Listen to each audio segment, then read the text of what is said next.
মানুষের নেতা জননেতা জনাব আফজাল হোসেনের দাঁড়িপাল্লার সমর্থনে আজকের আমাদের গণমিছিল। আমরা আজকের এই গণমিছিল থেকে জানিয়ে দিতে চাই, এই বাংলাদেশ ইসলামের বাংলাদেশ।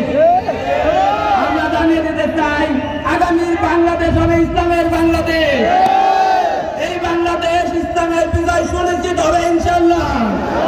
এই বিজয় সুনিশ্চিত না হওয়া পর্যন্ত আমরা রাজপথে আছি, থাকবো ইনশাআল্লাহ। এই বাংলাদেশে ইসলামের বিজয় থেকে আমরা ঘরে ফিরবো ইনশাআল্লাহ। আগামী যে নির্বাচন আসছে, এই নির্বাচনে দাঁড়িপাল্লার পক্ষে আমাদের সর্বোচ্চ প্রচেষ্টা অব্যাহত থাকবে।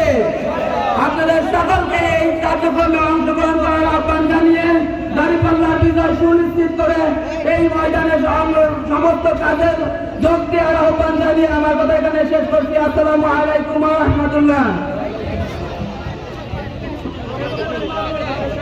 ধন্যবাদ অ্যাডভোকেট নজরুল ইসলামকে।